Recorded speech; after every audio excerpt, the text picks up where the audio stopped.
24º Congreso Nacional de Auditoría. Little Bears, así se llama la red de espías de Varys, en los Siete Reinos. En la serie de televisión Juego de Tronos, le proporcionan secretos que usará para su propio beneficio. La información transparente es de interés público, pero los rumores, mentiras e intrigas hoy siguen más presentes que nunca. En un nuevo tablero de juego tecnológico, global y sumamente competitivo. Y ahora es momento de recibir a Alfonso Osorio, presidente de BDO, que moderará la sesión plenaria El Nuevo Juego de Tronos. Le acompaña Pedro Baños, experto en contrainteligencia, seguridad, estrategia y relaciones internacionales. Buenos días.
Estaba esperando un vídeo.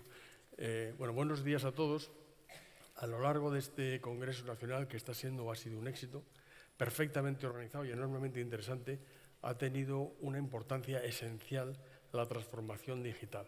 Pero yo me gustaría decir que el enfoque que hemos tenido es técnico y yo creo que estamos en un momento de transformación, en una auténtica revolución que supera la propia tecnología, que afecta a todos los niveles, económicos, sociales, tecnológicos y geopolíticos, ¿no?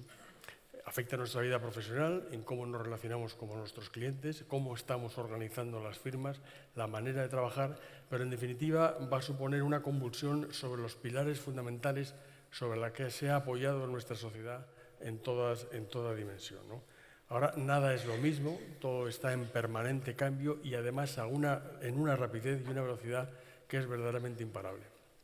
En los años 70, el Club de Roma emitió un informe en el que decía que el siglo XIX y el siglo XX habían sido de enorme convulsión social, con guerras muy importantes que arrasaron Europa, y decía o advertía que podía ser un juego de niños comparado con el efecto que sobre el mundo occidental podía tener los movimientos migratorios en masa. Esto ya ha empezado. Hasta hace no mucho tiempo sabíamos perfectamente quiénes éramos los malos y quiénes éramos los buenos.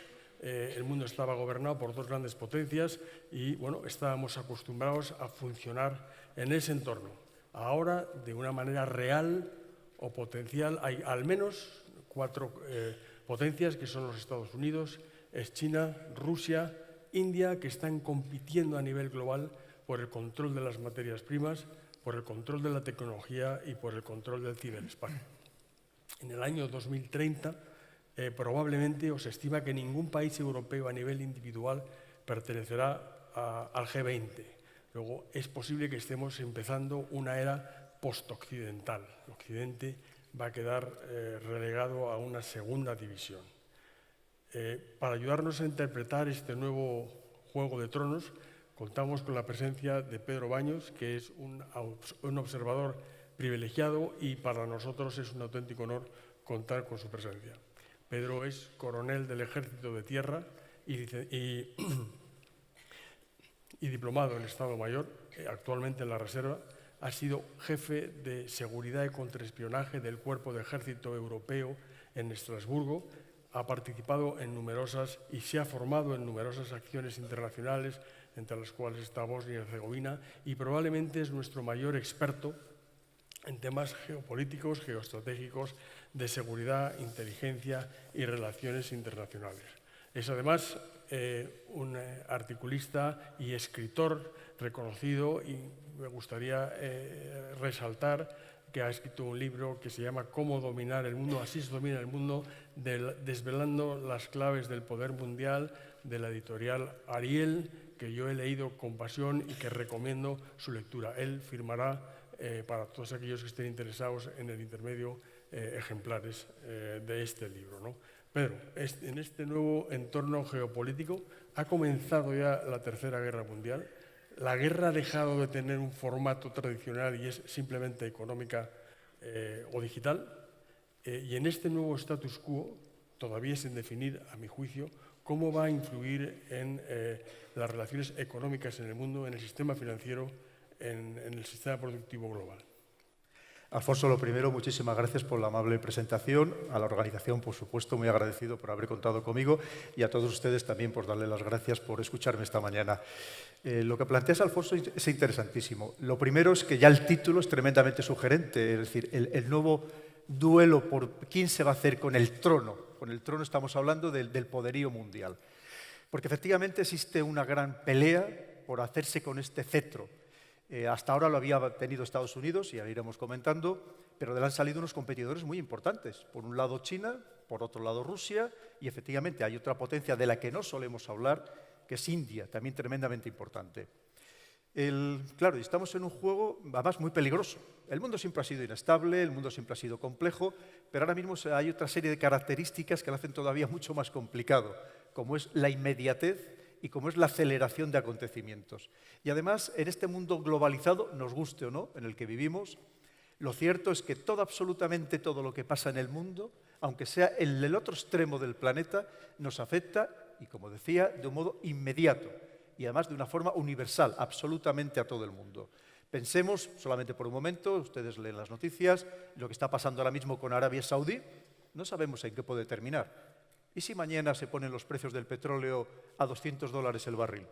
Pues de entrada, por ejemplo, España no podríamos soportar ese precio y supondría un hundimiento económico completo para todo el país.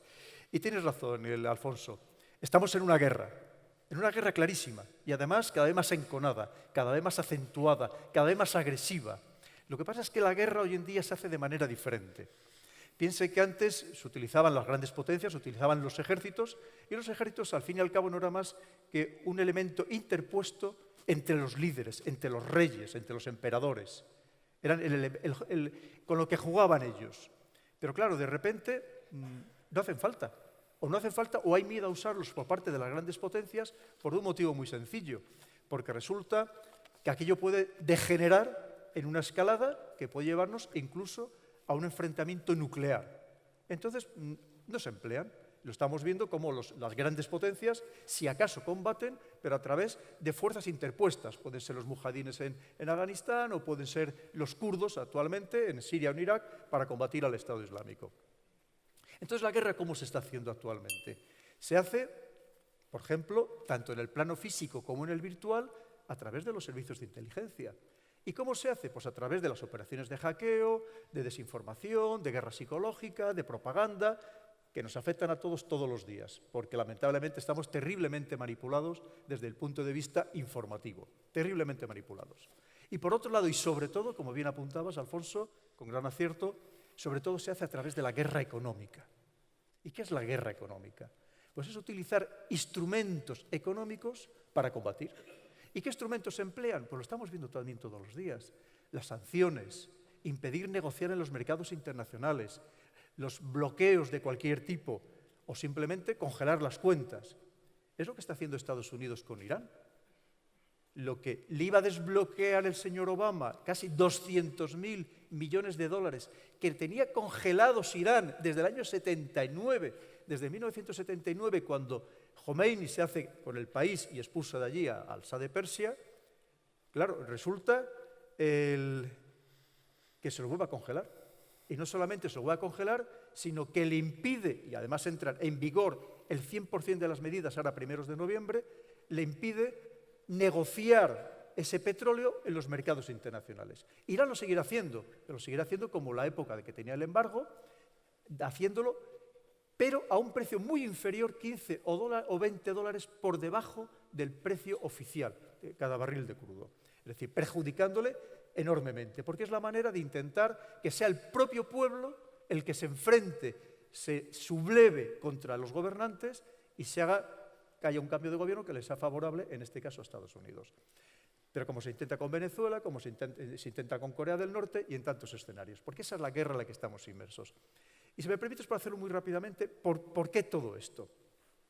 Porque de repente Estados Unidos, que efectivamente era el gran dominador del mundo, no cabe la menor duda, y sobre todo especialmente a partir de 1991, de repente, como digo, se despierta de esa ensoñación, de ese embelesamiento, y dice, anda, pero si resulta que la globalización, que la he inventado yo, que esto lo inventé yo, no lo he inventado yo nada más, esto lo ha inventado el mundo anglosajón, y ahora resulta que quien la va ganando son otros.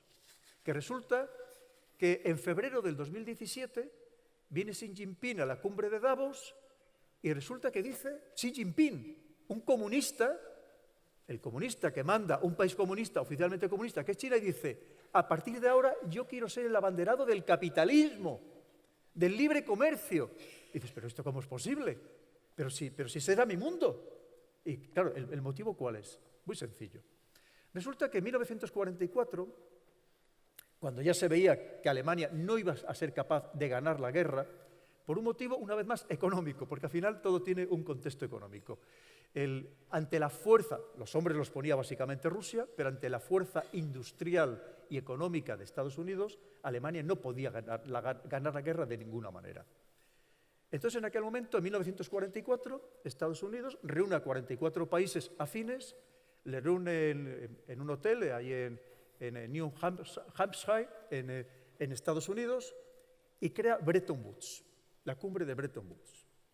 En aquel momento dice, vamos a pasar de un mundo que era tremendamente proteccionista hasta aquel momento, y dice Estados Unidos, se acabó a partir de este momento, libre comercio, que no exista ningún tipo de trabas aduaneras, que todos nos relacionemos con libertad absoluta, librecambismo, pero claro, ¿y por qué lo dice en aquel momento? Porque en Estados Unidos había visto que iba a ser él la fábrica del mundo, entre otras cosas porque tenía que seguir siendo la fábrica del mundo para no caer en el error que le pasa después de la Primera Guerra Mundial, que esa sobreproducción que había tenido para sostener la guerra, resulta que como no tiene compradores, viene el crack del 29. Dice, para seguir manteniendo el ritmo de producción industrial, yo tengo que poder vender a todo el planeta. Y como resulta que se había quedado sin los grandes competidores económicos, industriales, las grandes potencias, Japón desmontado, Alemania desmontado, Reino Unido desmontado, dice, a partir de ahora el que voy a vender soy yo. Y resulta que en aquel momento Estados Unidos, con solo el 7% de la población mundial, tenía el 50% del PIB de todo el mundo. Entonces, claro, dice, si yo voy a ser la fábrica del mundo y además voy a crear la historia de la descolonización, que todo tenía un componente también económico, para que estos que han perdido la guerra o los que yo he tenido que ayudar a ganar la guerra pierdan esas colonias y no puedan seguir obteniendo los recursos naturales prácticamente gratis, yo voy a ser la fábrica del mundo y a partir de este momento lo que no me interesa es que haya trabas aduaneras. Y ahí empieza a gestionarse el nuevo mundo económico en ese 1944. Además, crea dos instrumentos que le han servido y le siguen sirviendo para controlar las finanzas mundiales, que son el Banco Mundial y el Fondo Monetario Internacional, posteriormente la Organización Mundial del Comercio. Claro, es que resulta, todos ustedes habrán oído hablar seguramente, seguro, que dentro de Naciones Unidas, del Consejo de Seguridad, que es el que de verdad puede lanzar, emitir sanciones que son mandatorias para todos los países que están dentro del contexto de Naciones Unidas, los 193 actuales, hay 5 miembros permanentes que son los que tienen derecho de voto y de veto. Son los que mandan el mundo, al fin y al cabo.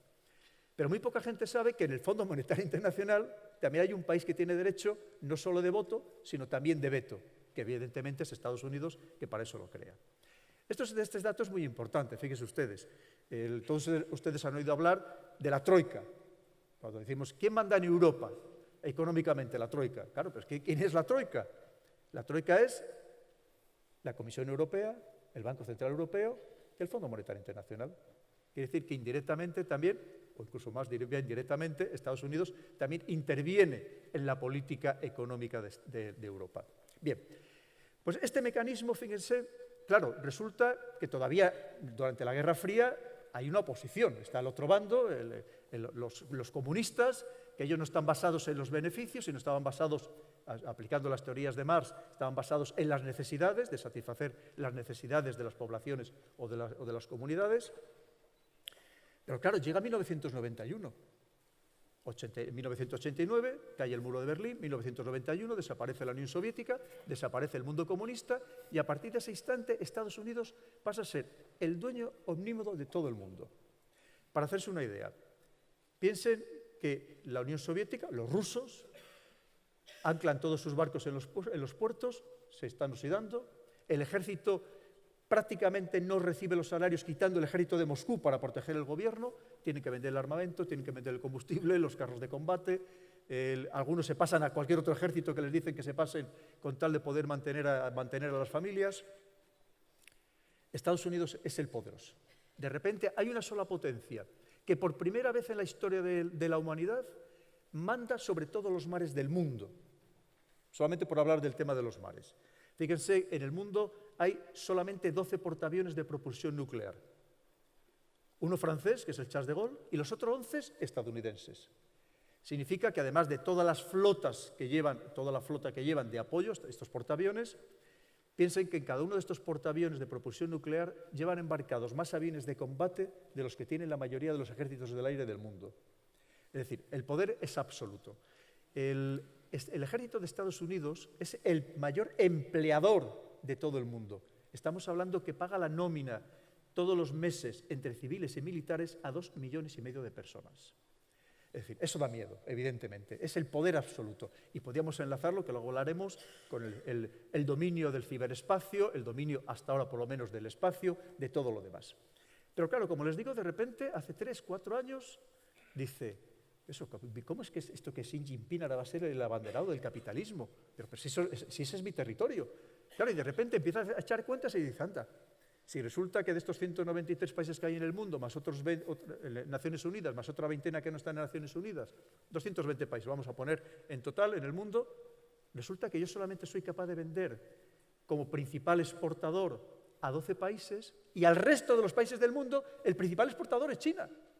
Pero es que encima China tiene unos desarrollos tecnológicos impresionantes y se da cuenta Estados Unidos, entre otras muchas cosas que iremos hablando, que se ha cometido un gran error por parte de este prepotente mundo occidental que somos nosotros, de deslocalizar todas las empresas de alta tecnología en China.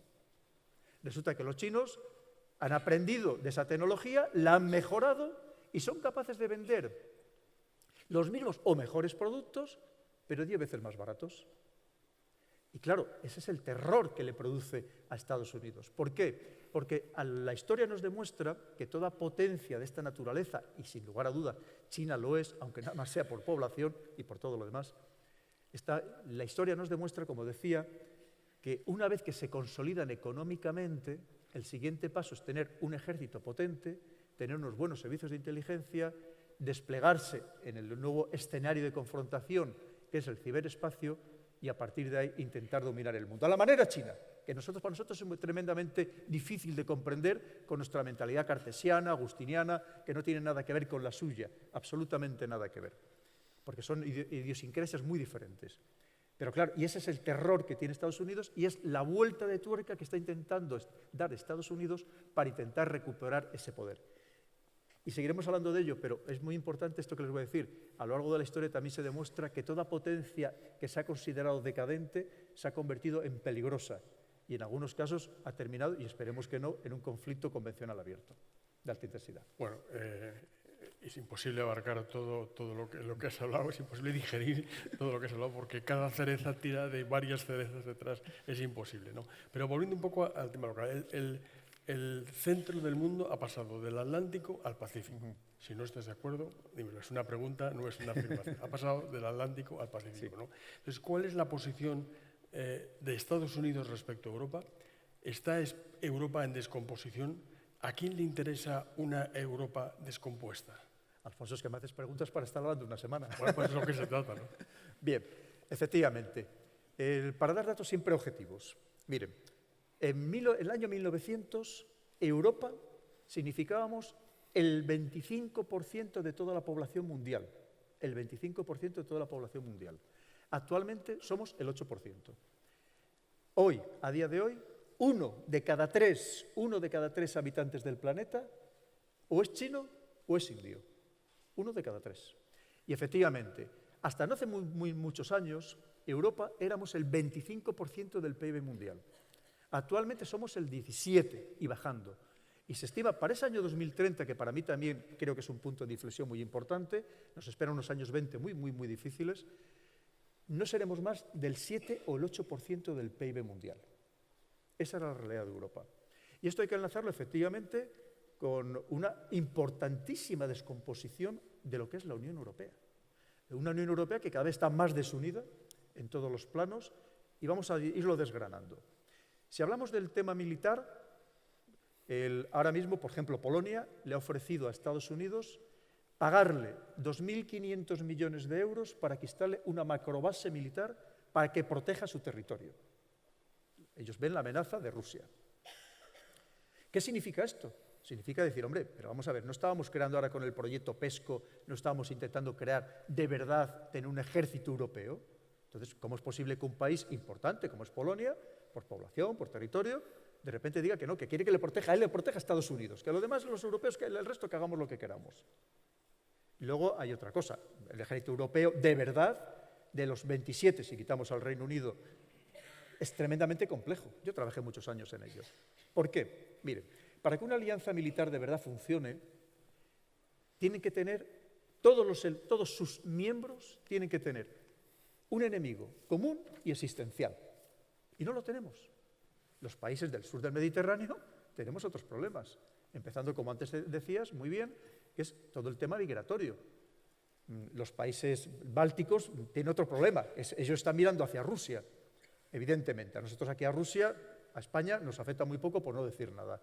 De hecho, ya incluso en la Guerra Fría se estimaba que si hubiera una invasión soviética, donde se les iba a frenar eran los Pirineos, que nosotros tenemos afortunadamente esa muralla natural que significa esa cadena montañosa.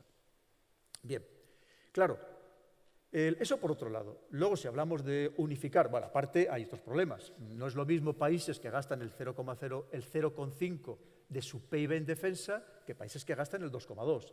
No es lo mismo la capacidad militar que tiene Francia, que incluso tiene armamento nuclear, que la que pueda tener Malta. Y además, algo muy importante, no es lo mismo la voluntad de algunos pueblos de entrar en ciertos conflictos o entrar en guerras que la que tienen otros pueblos.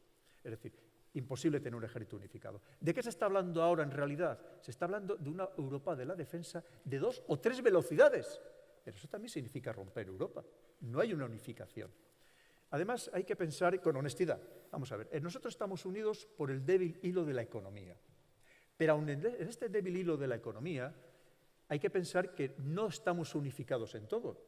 No hay uniformidad fiscal, no hay uniformidad laboral a la hora de los sueldos, no hay uniformidad incluso a la hora del comercio electrónico entre todos los países, hay distintos criterios, con lo cual, de verdaderamente, ¿qué es lo que nos une?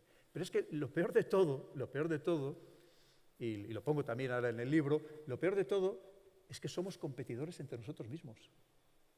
Los que más nos espiamos a los europeos no son los rusos, nos espiamos a nosotros mismos, porque nos estamos quitando sistemáticamente negocios, contratos internacionales, mercados, porque es la pelea económica también dentro de nosotros. Con lo cual vemos que esa desunión existe, eso es una realidad. Por más que se haya luchado para intentar evitarlo. Y que además probablemente, si queremos sobrevivir en este mundo que acabo de poner tan sumamente complejo, tendremos que reinventar la Unión Europea. Porque si no, desde luego, llevamos muy mal camino. Es lo que tú decías, Alfonso. A principios de siglo, las principales potencias económicas estaban en Europa. Era Francia, era Alemania. Hemos desaparecido del escenario internacional y cada vez iremos a desaparecer todavía mucho más, a bajar puestos. Es que hay países como México, que probablemente en muy pocos años sea la quinta o la cuarta potencia económica mundial. México. Cuando nos ha quitado los puestos completamente otros países a Europa. Esa es la realidad. Y luego, vamos a ser también sinceros, es que el país que se ha salido de la Unión Europea no es un pequeño país, es que no es Luxemburgo, es que se ha ido el Reino Unido.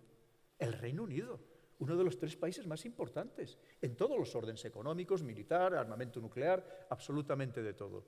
Y entre otras cosas, es verdad que se ha ido por muchos motivos, porque hay motivos mucho más profundos, hay motivos de hartos de la lentitud burocrática, por ejemplo, de la Unión Europea, que probablemente van a seguir negociando bilateralmente con los países que le interesa la Unión Europea, pero sin esa carga burocrática, pero también por una cosa muy importante, por el tema de la migración. Es decir, por negarse a admitir refugiados o migrantes en su territorio. Recordemos cuando cierra la frontera y todos esos grandes decenas de miles de refugiados se tienen que ir a Calais, lo que se cree esa jungla de Calais, viviendo en condiciones infrahumanas en Francia, porque no se les deja llegar hasta el Reino Unido. Pero es que esto mismo está sucediendo con otra serie de países, especialmente los países de Visegrado, del grupo de Visegrado, Polonia, Hungría, República Checa y Eslovaquia, pero no exclusivamente, estaríamos hablando de Serbia, estaríamos hablando de Austria, es decir, cada vez más países, no es el caso de Serbia, de los demás, que son de la Unión Europea, que se niegan a cumplir las directrices de Bruselas. Estamos viendo un caso, a mí me parece paradigmático, por lo dramático que es que se le quiere retirar el derecho de voto a un país soberano como es Hungría en el Parlamento Europeo. Pensemos lo que eso significa. Es una ruptura muy importante.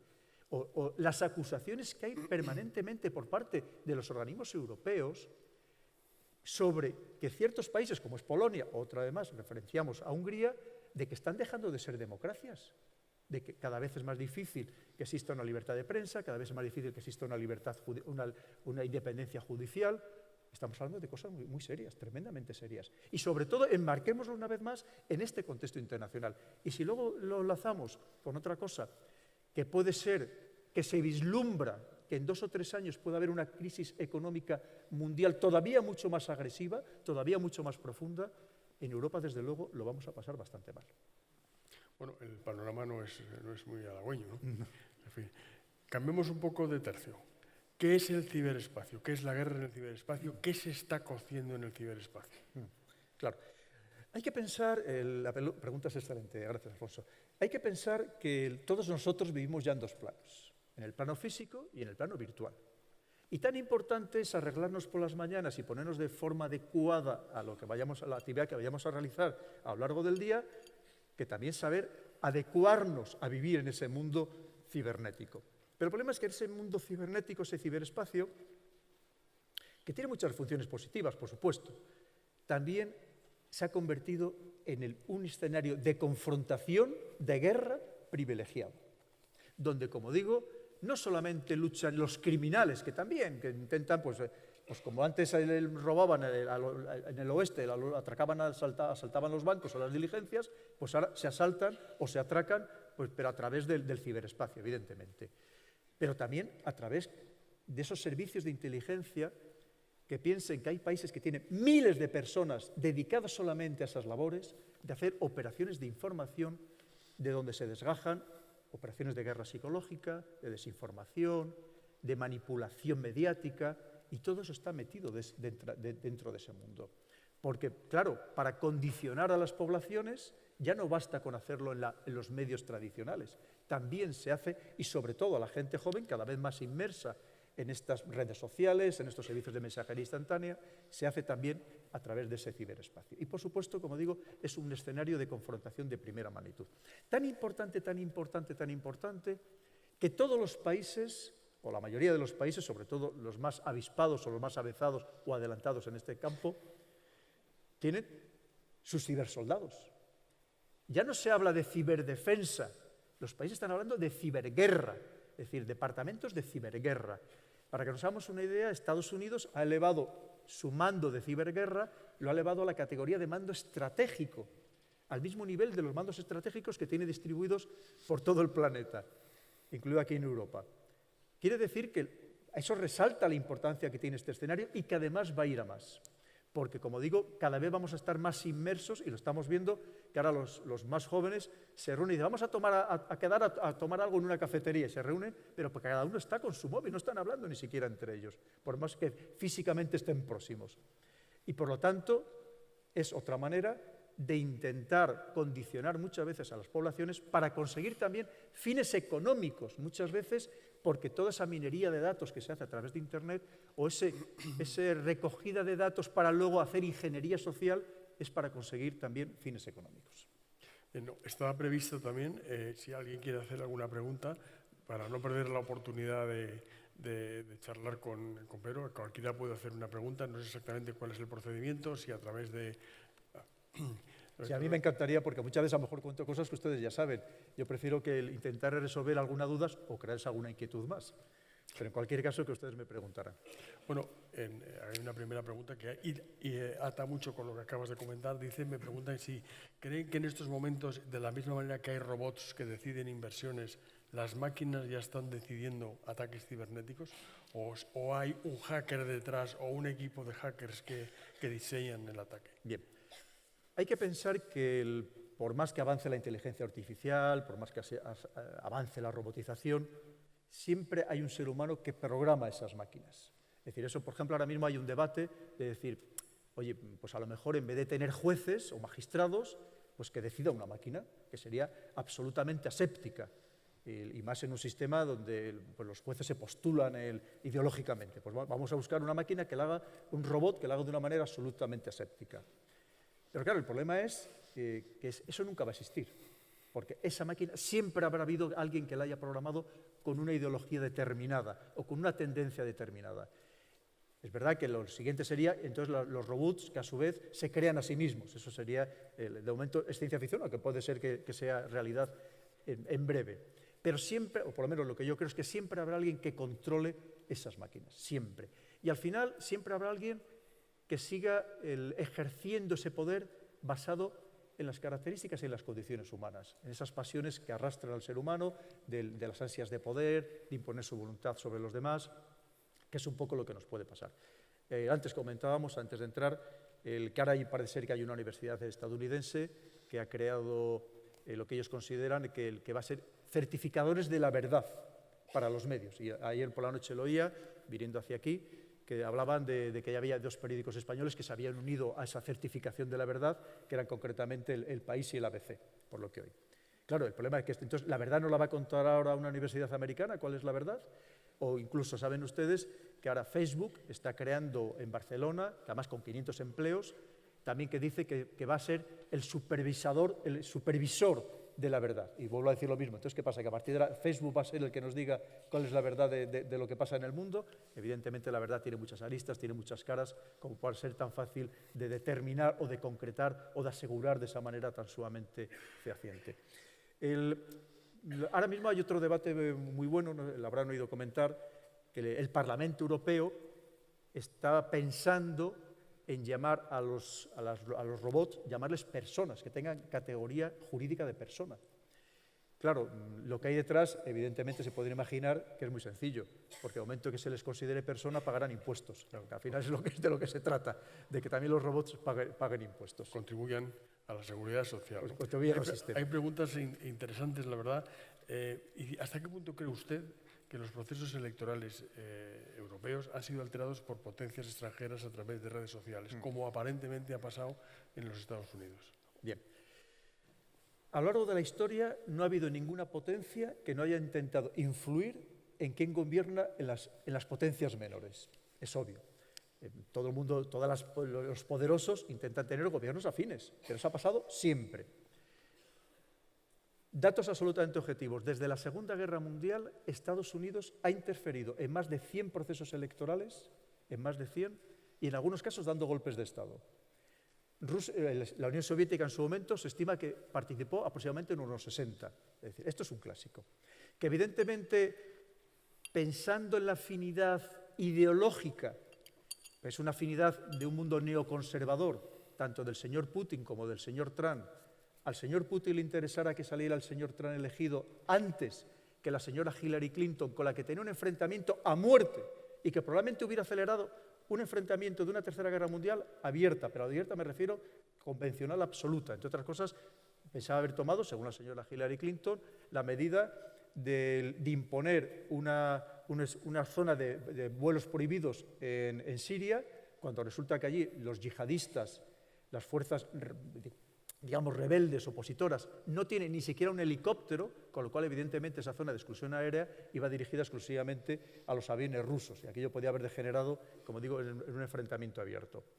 Con lo cual, no sería difícil, yo no lo descartaría, no tengo ninguna prueba, evidentemente, hasta ahora no se ha podido demostrar nada, pero no sería descartable que hubieran hecho algo para que... Pero digo, esto es normal. Aquí lo que pasa es que cuando lo hacen los que se consideran que son nuestros amigos, pues nos hace gracia, y cuando no, pues evidentemente sale en la prensa en todos los titulares, aunque no tengamos ninguna prueba. Recordarán ustedes cuando las elecciones francesas, que luego salió elegido el señor Macron, las últimas elecciones, el señor Obama llamó por teléfono al señor Macron para animarle a ganar las elecciones, que él era el futuro de Francia, el futuro de Europa, y salió en todas las televisiones el vídeo aquel de la llamada de teléfono. Aquí nadie se inmutó. Eso también es injerencia en el procedimiento electoral francés. Si nos referimos al caso que aquí se debatió mucho de Rusia en Cataluña, que imagino que la pregunta también iría en ese sentido, a pesar de las afirmaciones hechas en un periódico de tirada nacional, uno de los principales periódicos de tirada nacional, no se ha podido demostrar absolutamente nada. Es más, las personas que fueron a declarar, porque así se lo pidió, delante del Parlamento británico, para comprobar si aquellas afirmaciones eran ciertas o no, el informe que levantó el Parlamento británico, y está el vídeo, incluso lo pueden ver ustedes por internet, está el vídeo de aquellas declaraciones, al final no se pudo demostrar nada. Aquellas personas que afirmaban con rotundidad, en medios, como digo, el principal periódico probablemente de España, con rotundidad, que había habido esa injerencia, cuando llegaron allí dijeron, bueno, a mí me contaron, a mí me habían dicho, yo suponía, absolutamente nada. Fíjense, yo les podía decir de este periódico, les voy a contar solamente algunos casos, para que vean ustedes cómo el titular, cómo manipulaba, que luego no tenía nada que ver con lo que venía dentro de la noticia. Uno de los días. La inteligencia alemana asegura que Rusia ha interferido en las elecciones catalanas, en el proceso catalán. Noticia luego de dentro. El jefe de la inteligencia interior alemana, que no tiene por qué preocuparle Cataluña en absoluto, que no es la exterior, el jefe de la inteligencia interior alemana dice que le han pasado un informe a otro servicio de inteligencia, al que no citaba, que decía que a lo mejor Rusia podía haber interferido en las elecciones catalanas. Es decir, no era lo que ponía el titular en absoluto. Les digo otra. Otra que ponía una noticia que era uno de los grandes agentes rusos que manipulaban en Cataluña, y resulta que era un político moldavo, que no tenía nada que ver con Rusia. Y en otro, un caso ya que es para troncharse, decía, uno de los grandes manipuladores, un presentador de televisión que es uno de los grandes manipuladores en beneficio del separatismo catalán. Y resulta que ponía el nombre, vamos a decirlo, Khrushchev Pepinov. Y resulta que ese Khrushchev Pepinov, en realidad lo que significa en ruso es noticiario dominical. O sea, para que vean ustedes el nombre en fin, un desastre total. Lo que pasa es que al final, claro, pues si ustedes lo leen y lo leen en un periódico tan importante como este, que no voy a citar, pero claro, ustedes pues se lo creen evidentemente y dirán, pues será verdad lo que me están contando, pero no es así, es absoluto. No ha habido ni una sola prueba de ello. Es más, probablemente ha habido injerencias en el proceso catalán, pero no precisamente procedentes de Rusia. ¿Es posible una alianza Unión Europea-Rusia?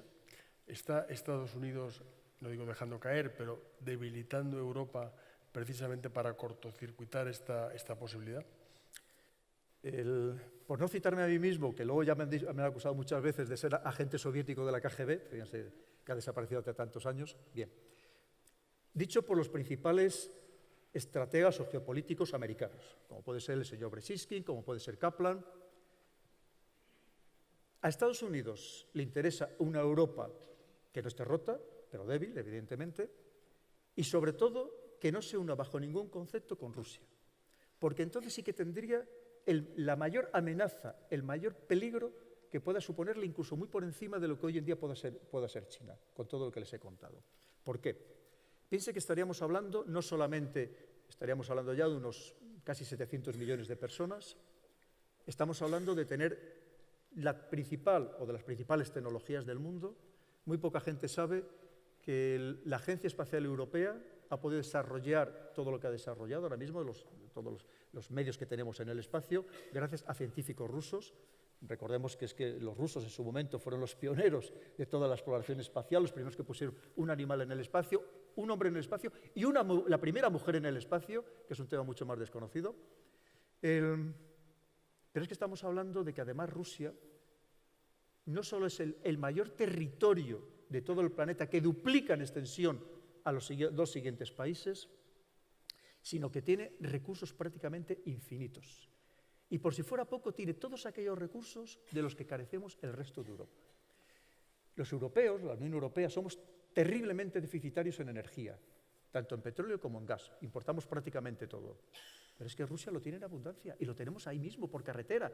Y de hecho Alemania tiene su problema solucionado, que sigue con sus acuerdos, que eso, cuando el último viaje que hizo Trump en el verano acusó a la señora Merkel de seguir haciendo negocios con Rusia a pesar de las sanciones a las que nos obliga Estados Unidos a imponerle a Rusia, porque saben que a través de los canales del Nord Stream y Nord Stream 2 tienen un oleoducto directo, un gasoducto, perdón, directo desde Rusia a través del Mar del Norte directamente hacia Alemania.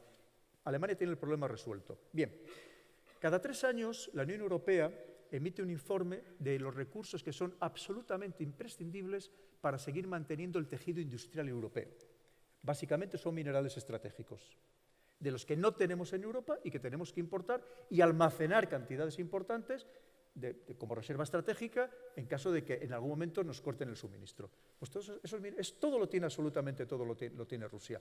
Pero es que si me apuran ustedes, si se sigue confirmando este calentamiento global asociado al cambio climático, y ya lo estamos viendo, el agua se va a convertir en un recurso de primera magnitud, el primero de todos, porque podremos pasar sin litio, sin cobalto, sin rodio, lo que no vamos a poder pasar es sin agua.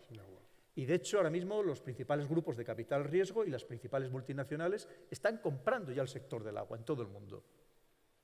Pero claro, es que Rusia lo que le sobra es agua, porque además a medida que se vaya descongelando sus territorios, incluso la parte que le corresponde del Ártico, lo que tiene es agua para vendernos a todo el resto de Europa o para pasarnos a todo el resto de Europa.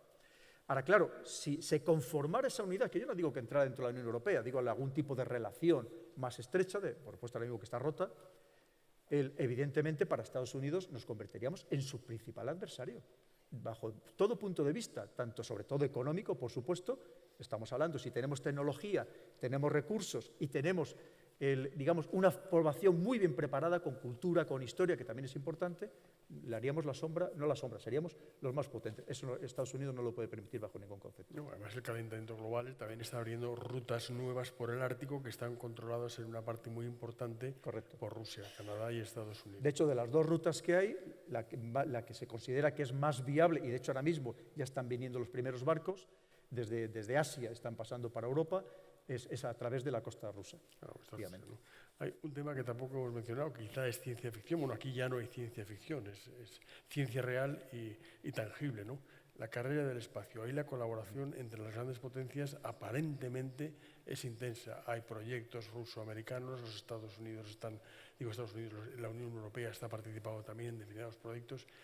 Eso, ¿qué importancia va a tener? ¿Es inminente o es un tema que está ahora mismo en segundo lugar, en prioridades después del ciberespacio, etcétera, etcétera? Sí, está en primerísimo lugar. En primerísimo lugar, recientemente el señor Trump ha firmado, bueno, lo primero, ya antes del verano, dio la primera directiva espacial, la directiva espacial número 1 que firmaba él, ordenando a la NASA a volver a enviar seres humanos a la Luna y de ahí saltar a Marte.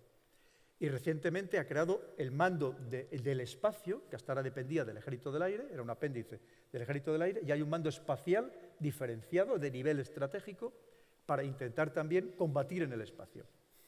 Claro, ¿qué sucede? Estados Unidos, a pesar de todas estas relaciones malas que estábamos comentando con Rusia, había seguido manteniendo la colaboración en la Estación Espacial Internacional. La relación se acaba de romper. Los lanzamientos, los astronautas solamente los mandaba Rusia. Para Estados Unidos y para muchos ciudadanos estadounidenses aquello era un deshonor, era un desprestigio que tuvieran que subir los astronautas americanos en medios rusos. Se acaba de romper hace muy poco tiempo, hará un mes y medio, y entonces Estados Unidos está desarrollando otra vez sus propios transbordadores para llevar los astronautas hasta la Estación Espacial Internacional. Pero el problema no viene de ahí, el problema una vez más viene con China. ¿Por qué con China? China empieza en esta carrera muy tarde, hace 10 años, pero de repente lo hace como todo lo que hace China, de repente es de la noche a la mañana. Y claro, Estados Unidos una vez más se asusta y dice, pero si es que ya está creando su propia estación espacial intercontinental, si es que ya tiene el primer país que tiene comunicaciones cuánticas desde Tierra con sus satélites, y de repente tiene sus talliconautas, como les llaman ellos, sus astronautas, preparados para saltar a la Luna, para ir a la cara oculta de la Luna, que hasta ahora no ha ido nadie a la cara oculta de la Luna, todos los Apolos que mandó Estados Unidos, y de ahí colonizar Marte. Colonizar, no sabemos si allí hay habitantes, con lo cual la palabra colonizar no sería la más adecuada. En cualquier caso, habitar Marte. En Marte ya lo ha certificado tanto este verano unos científicos italianos de la Agencia Espacial Europea, pero a principios de este año lo había certificado también la NASA, hay agua. Y agua líquida, no solamente hielo, sino agua líquida. Lo último que se ha podido certificar es la existencia de un lago de al menos 20 kilómetros de extensión de agua líquida. Y hasta ahora, donde hay agua, hay vida. De una manera u otra, habrá vida. Y sobre todo, aunque no haya vida, lo que es cierto es que al haber agua, allí puede haber seres humanos. Y se podrá cultivar y podrá haber algún tipo de colonia.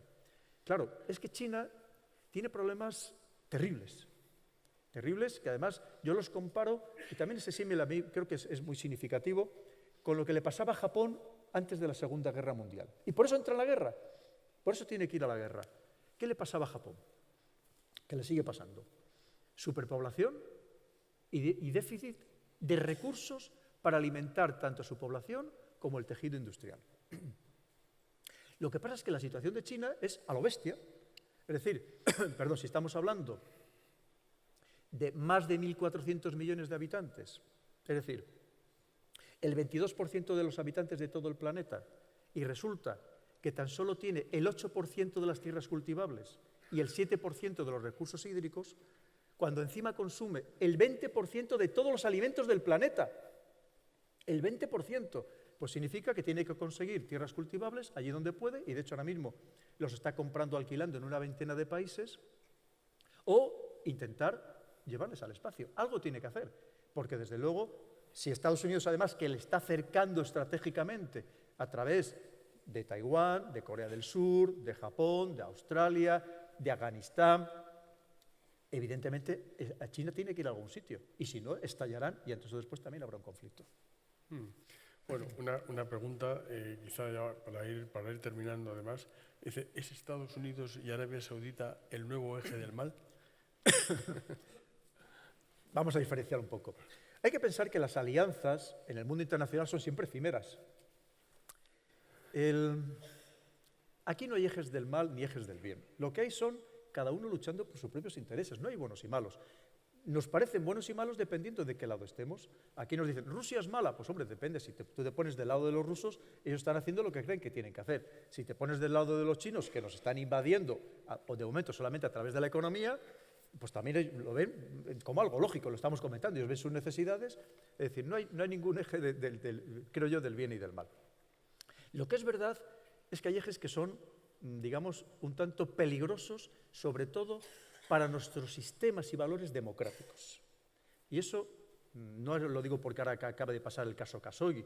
Yo esto lo llevo diciendo hace mucho tiempo y me ha costado muchos disgustos en el caso del tema de Arabia Saudí. Aquí, evidentemente, una vez más por razones económicas, vemos cómo claudicamos ante países que su sistema es tan rigorista como el del Estado Islámico, el del Daesh. Es decir, Arabia Saudí decapita, eso sí, legalmente, a unas 200 personas cada año por motivos que a nosotros nos parecen tan banales como puede ser por brujería, por adulterio, por homosexualidad. Eso es Arabia Saudí. Eso es Arabia Saudí. Es decir, ¿de qué nos sorprendemos ahora? Una Arabia Saudí que se le ha consentido que durante 4 años haya llevado a cabo una guerra en Yemen, de la que prácticamente no se habla, donde además de los muertos, muchos, miles, estamos hablando de 20 millones de personas que se están muriendo de hambre, de ellos muchos niños. Porque Arabia Saudí, con su coalición de 10 países, respaldados logísticamente por Estados Unidos y por el Reino Unido, y vendiéndole el armamento principalmente a Estados Unidos, Reino Unido y Francia, han llevado un bloqueo a todo el país un bloqueo naval, un país que es muy árido, es muy austero, no tiene recursos, casi todos sus alimentos los tiene que importar y le está llevando al hambre. Y aquí no nos hemos inmutado porque era Arabia Saudí. Y porque Arabia Saudí, efectivamente, está en muchos consejos de administración, compra muchas cosas a todo el mundo y, evidentemente, es mucho dinero lo que se mueve y había mucho miedo a hablar de Arabia Saudí. Es más, en algunas televisiones públicas europeas ha estado prohibido durante años hablar mal de Arabia Saudí. Pero es que no solamente eso, lo habrán ido también en los periódicos estos últimos meses, a Qatar, por otras razones de luchas de poder dentro del mundo suní, porque estamos hablando de que ellos, Arabia Saudí son wahabitas y Qatar está en el bando de los hermanos musulmanes, luchas intestinas, como digo, dentro del mundo suní, le ha impuesto también un bloqueo unilateralmente a Arabia Saudí. Pero es que Arabia Saudí, cuando surge del marco de las revueltas árabes en el 2011, surge la revuelta en Bahrein, entra con sus fuerzas y aplasta la revuelta en Bahrein y prácticamente ninguno nos enteramos, con todas las matanzas que allí hubo. Pero es que ahora mismo está intentando hacer la misma jugada con Kuwait. Con Kuwait, tan importante es lo que les digo, que Qatar ya tiene 3.500 soldados turcos, una base turca en su país para que les proteja de Arabia Saudí. Y ahora mismo Kuwait está firmando un contrato, la negociación es secreta, pero se entiende que va a ser para crear otra base en su país para protegerle de Arabia Saudí, por el mismo motivo. Porque Arabia Saudí, de repente va el Mohammed bin Salman, el heredero, y le dice al emir de Kuwait, le dice que está pensando en redefinir las fronteras para quedarse con alguno de los pozos de petróleo que no está explotando Kuwait. Tal cual, literalmente. Es decir, había un momento de malentonamiento, es decir, es un paso más, a ver hasta dónde llego. Y efectivamente, como tenía el respaldo hasta ahora de Estados Unidos, clarísimo, y no solo de Estados Unidos, sino también de Israel, porque en esa unión tan sumamente atípica entre Arabia Saudí e Israel, porque tenían un enemigo común, que es Irán, para que veamos las alianzas, lo complejas que son y muchas veces los compañeros de cama tan extraños que hacen. Y ese es el escenario que vivimos con Arabia Saudí. Lo demás que les cuenten es un lavado de imagen. Cuando esto dicen que van a permitir a las mujeres... ¿Usted ha visto las imágenes de qué mujeres están conduciendo en Arabia Saudí? Estamos hablando de un coche potente conducido por una mujer que claramente se la ve que pertenece a la clase alta, no es precisamente una saudí cualquiera. Es decir, son campañas de lavado de imagen que Arabia Saudí se gasta fortunas en algunas de las mejores empresas de publicidad para lavar su imagen. Una monarquía feudal, que además le preocupa enormemente, no solamente por un tema religioso, el enfrentamiento con Irán, unos son chiíes, otros son sunís, no solamente por el tema religioso, sino por algo muy importante, que es el tema ideológico-político. Que a lo mejor esto no lo he oído comentar nunca. ¿Por qué? Porque por un lado hablamos de estas monarquías de corte feudal, clarísimamente, y por otro lado, claro, estamos hablando de un Irán que es república y socialista. Esto evidentemente a las monarquías les pone los pelos de punta. Que sea Irán el que predomine o se convierta en el líder del mundo musulmán, y muchos menos que llegue a tener el arma nuclear, que todavía le daría un mayor prestigio. Bueno, pero me temo que nuestro tiempo se ha acabado. Me parece apasionante. Yo personalmente me voy mucho más preocupado que antes de sentarme aquí, ¿no? No, pero si me permites, Alfonso, claro, no era mi intención inquietarles, pero sí que conozcan la realidad. Es decir, si no conocemos de verdad la realidad, los problemas, no podemos aportar soluciones. Lo que no podemos hacer es el avestruz. Tenemos que conocer, y sobre todo el mundo que se nos viene encima, y muy especialmente, aquí veo también a muchos jóvenes, afortunadamente, el mundo tan sumamente preocupante que van a tener la gente joven. Un mundo de unos jóvenes tremendamente formados, los mejores formados de la historia de Europa, y que en cambio tienen un futuro muy incierto. Y yo creo que entre todos tenemos que hacer lo posible por buscar un mundo más armónico y un mundo mejor. Muchísimas gracias. Muchas gracias.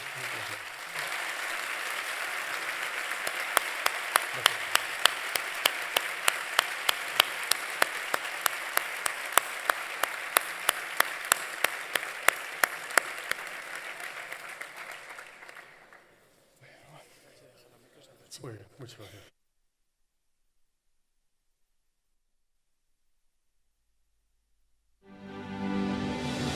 º Congreso Nacional de Auditoría.